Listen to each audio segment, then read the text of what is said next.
Meus amigos, um fato político muito importante aconteceu hoje com a nomeação do Guilherme Afife Domingos, o vice-governador de São Paulo, para ser ministro do governo da Dilma Rousseff, na pasta que vai cuidar das pequenas e médias empresas. Esse episódio é muito emblemático e, de certa forma, ele conclui o processo de adesão de toda a elite política brasileira ao projeto político do PT.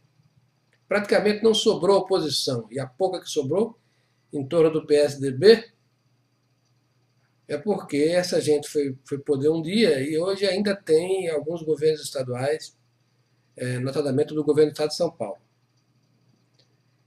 Mas bem vemos o minueto do poder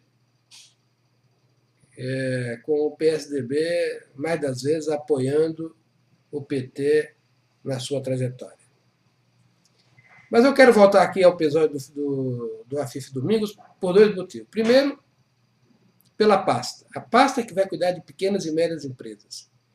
Chega a ser um paradoxo, um negócio bem ridículo, porque o governo do PT tem como instrumento principal de sua ação a oligopolização completa da economia brasileira. Essa oligopolização se dá por vários vetores. Um deles, o BNDES, que libera recursos gigantescos para que grupos particulares comprem os seus concorrentes e, na prática, oligopolizando tudo. Depois nós temos os fundos de pensão, que vai na mesma trajetória. Eles compram ações e debêntures e injetam recursos a custo muito barato, viabilizando o crescimento de grandes impérios. E temos ainda um terceiro vetor, que é o processo de regulamentação intensivo das atividades econômicas.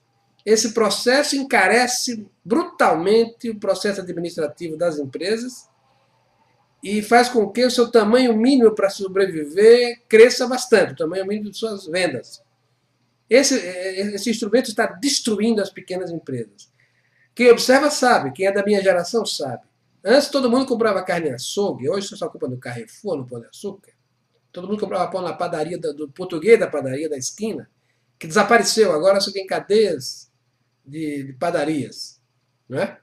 Você tem que as avícolas, ou as granjas, como dizemos aqui em São Paulo, quando se comprava frango, todas desapareceram. Por quê? Por causa da regulamentação. Nós temos, enfim, as farmácias, todas agora viraram parte do oligopólio.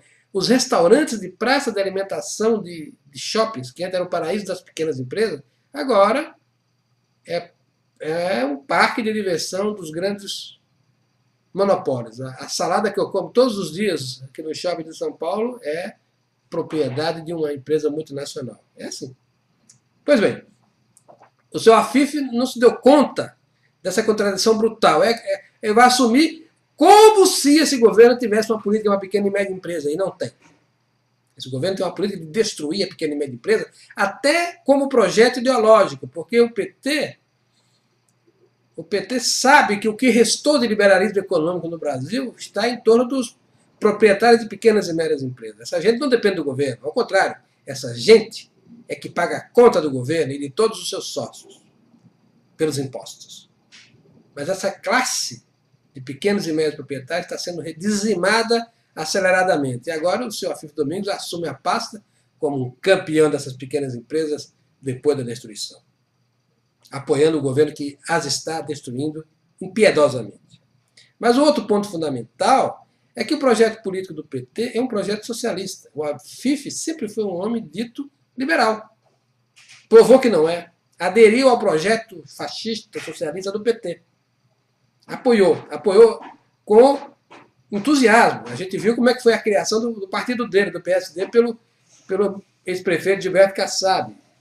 A eminência parda por detrás do Kassab sempre foi o Afife. O Kassab nunca deu um passo sem consultá-lo e sem a sua aprovação.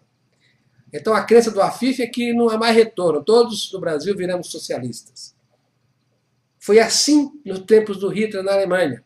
Um belo dia a elite econômica aderiu ao nazismo de forma crítica e espertamente, todo mundo saiu ganhando dinheiro e ninguém sabia o que estava por vir. Nós estamos vivendo um processo muito parecido no Brasil. A elite política brasileira, a elite empresarial e a elite intelectual decidiu entregar o poder total ao partido governante, que é o PT. E esse é o grande perigo, porque o projeto desses políticos do PT é exatamente esse, não sair jamais do poder. Não tem mais alternância de poder, não tem mais trocas. Agora, todo mundo é situação, todo mundo adere de forma subalterna e não pode questionar o projeto fascista socialista do partido governante.